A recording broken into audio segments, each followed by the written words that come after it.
This is Optimal Startup Daily, episode 428, Kickstarter Tips, Secrets to Running a Successful Kickstarter Campaign by Philip Taylor of ptmoney.com. And I'm your narrator. My name is Dan, and happy Thursday to you. Hope your week's going well so far. This is, of course, where I read to you from some of the best blogs on entrepreneurship. And today we've got a post from our friend Philip Taylor of ptmoney.com, and we're going to get right to it as we optimize your life.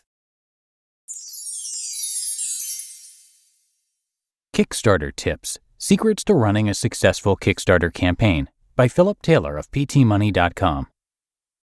Kickstarter and other crowd-based funding programs are gaining popularity. What was once a small tool to raise capital in an unconventional way is quickly becoming a method for artists, creatives, and even celebrities to jumpstart their business or product idea.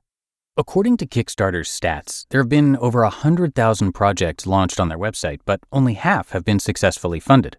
So what's the difference between a successful campaign and one that isn't? Is there a secret to reaching your funding goal? Kickstarter tips from a successful campaign. Jackson Robinson seems to have found the keys to running a successful Kickstarter campaign.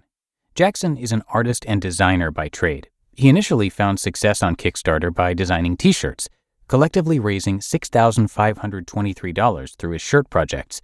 But his life-changing Kickstarter campaign was when he launched a designer set of playing cards inspired by U.S. currency, the Federal 52. Jackson raised over $150,000 during his 40-day campaign. As a part of the Kickstarter community, other project creators who want to know how to be successful on Kickstarter are continually contacting Jackson. When asked, this is what Jackson says. 1. Make it personable. People don't just want to see a cool product or flashy packaging. They're already bombarded with interesting products and sleek packaging.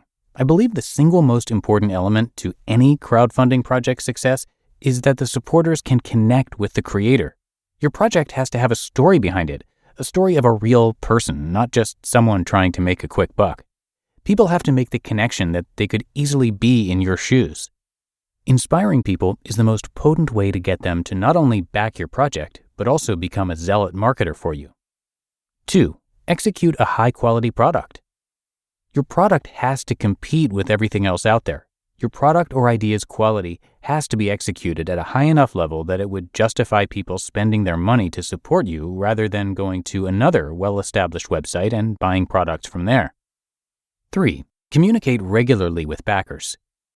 Communicating with your supporters on a regular basis is one of the most overlooked steps I see on Kickstarter today. During my first Federal 52 project, I sent out updates almost once a day. During my 40-day project, I had around 54 updates, when other projects might only send out a total of 8 or 9. Being transparent about your process and production is an effective way to keep your backers engaged. Most creators will just put everything out on the table and then click go. They never visit their project again and just cross their fingers in hopes they will be funded. You have to create a project and content to release throughout the campaign. I released a new card design almost every other day. This timed release method gave my supporters that brand new feeling all over again and got them talking about the project again.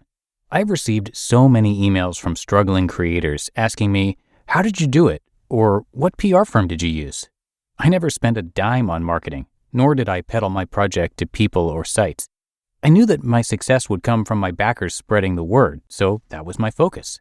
10 times out of 10, if a creator messaged me asking for help or my keys to success, the first thing I asked them was, are you updating on a regular basis?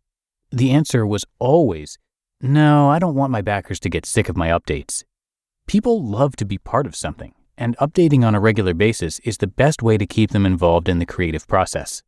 Every new update is a spark for a new conversation on both your comment boards and social media. My current project has around 2,400 backers and also pushing almost 1,900 comments. Most similar projects settle around 50 or 60 comments total. The more comments you have, the more people are talking and engaged with your project. 4. You cannot overplan. Just like with any business, there are logistics that have to be thought out. From shipping to production, these elements can sink a successful project as fast as it was funded. And 5. Passion is vital. You have to love what you're doing. You have to eat, sleep, and bleed your commitment to your project. If every word and action that you display to your supporters shows your commitment to excellence and a drive to give them something they have never had before, you will succeed every time. It is tips like these that have been essential to Jackson's success. He is currently running another Kickstarter campaign that was fully funded with $16,000 in 18 minutes and 42 seconds. You just listened to the post titled Kickstarter Tips: Secrets to Running a Successful Kickstarter Campaign by Philip Taylor of ptmoney.com. And thanks so much to Philip. He is a CPA, blogger, podcaster, husband, and father of 3. He's also the founder of the personal finance industry conference and trade show FinCon, which we've attended multiple times now. He created ptmoney.com back in 2007 to share his advice on money, hold himself accountable while paying off over $75,000 in debt, and to meet others passionate about moving toward financial independence. Well, he succeeded. He's now fully self-employed, supporting his family using the income generated from his site and the conference, and he says that none of it would have been possible had he not taken control of his financial life and started building something of value for others. So again, thanks as always to Philip for letting us share his content. And that's going to do it for today here on Optimal Startup Daily. Hope you enjoyed the post today and that the week is going well for you, and I'll see you right back here tomorrow where your optimal life awaits.